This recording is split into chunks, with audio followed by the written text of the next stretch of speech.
తెలంగాణలోని సీఎం రేవంత్ రెడ్డి ప్రభుత్వంపై కాంగ్రెస్ సీనియర్ నేత జానారెడ్డి ప్రశంసల వర్షాన్ని కురిపించారు.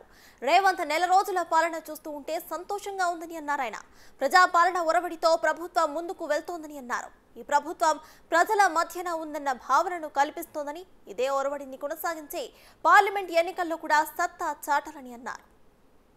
రానున్న పార్లమెంటులో అత్యధిక స్థానాన్ని మొత్తంగా గెలుచుకోవడానికి కృషి చేయవలసిందిగా కాంగ్రెస్ పార్టీ నేతలకు, కార్యకర్తలకు ఇదే ఐకమత్యాన్ని కొనసాగిస్తూ సమిష్టి నాయకత్వాన్ని ప్రదర్శిస్తూ మొత్తం సీట్లను గెలుచుకోవడానికి కృషి చేయాలని, ఆ విధంగా మరొకసారి మన ప్రత్యేకతని, తెలంగాణ రాష్ట్ర ప్రత్యేకతని భారతదేశానికి తెలియజేసినట్టుగా ఆదర్శం తెలంగాణ రాష్ట్రం ఇచ్చినటువంటి కాంగ్రెస్కు కానుకగా రాష్ట్ర ప్రభుత్వంతో పాటు అత్యధిక స్థానాలు ఇచ్చిన తెలంగాణ రాష్ట్రంగా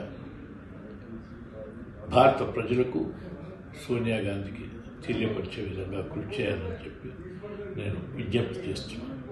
నెల రోజుల పాలనలో ఆ జరిగినటువంటి యొక్క పరిస్థితుల్ని తెలియపరుస్తూ, ఆ పరిస్థితులను అధిగమించడానికి అవసరమైనటువంటి చర్యలు తీసుకోవాలని ఆలోచిస్తూ, ఆ తర్వాత ఇచ్చిన హామీలను నిలబెట్టేందుకు రాత్రింబవళ్ళు కసరత్తు చేస్తూ ఇది ప్రజల మధ్యలో ఉండే పాలనగా భావించే విధంగా ప్రయత్నం చేస్తున్నారు అని నేను భావిస్తున్నాను.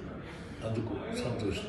ఈ ఒరవడిని సాగించి అనేక మంది మేధావుల, అనేక మంది ప్రజా సంఘాల, ఇతర పార్టీల సలహాలను కూడా తీసుకుంటూ, సూచనలు కూడా దృష్టిలో పెట్టుకుని ప్రజాభిష్టమైనటువంటి పరిపాలనగా దీన్ని రూపుదిద్దుకోవటానికి కృషి చేయాలని ఈ ప్రభుత్వానికి సూచన సలహా ఇచ్చడంతో పాటు అందుకు నా వంతు పాత్ర ఎక్కడెక్కడ అవసరమో అందుకు నిర్వహించడానికి సందేహం లేదు.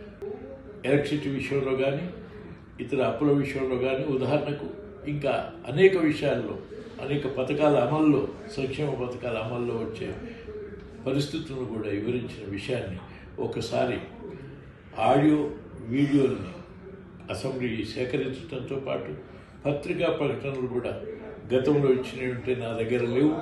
అందుకని ఆ విషయాలన్నింటినీ ఆలోచించి ఇవాళ ఇటు పత్రిక వాళ్ళు ఒకసారి ఆనాడే నేను హెచ్చరించిన విషయాలని ప్రజలకు ప్రస్ఫుటంగా చెప్పడానికి, ప్రభుత్వం కూడా ఆ విషయాల్ని, ప్రభుత్వంలో ఉన్న వాళ్ళు ఆ విషయాలను సేకరించి మన కాంగ్రెస్ పార్టీ తరఫున నేను చేసినటువంటి కృషిని కూడా తెలియజేస్తే, నా కృషి అనేటువంటిది కాదు, కనీసం కాంగ్రెస్ పార్టీ తరఫున వివరించినటువంటి తీరు హెచ్చరికగా ఉంటుంది, అది మీకు అవగాహన కొనుక్కుంటుందని నేను భావిస్తున్నాను. నేను కూడా ఒక కార్యకర్తగా పనిచేయాలి. నేను పెద్ద నాయకత్వం వహించిన ఇప్పుడు ఒక కార్యకర్త స్థాయిలోనే పనిచేసి మీకు చాలా ఇది ఉంది. ఒక కార్యకర్త పనిచేయవలసినటువంటి తీరు నన్ను చూసి ఆదర్శంగా ఉండే విధంగా ప్రయత్నం చేయాలని నా ఉద్దేశం.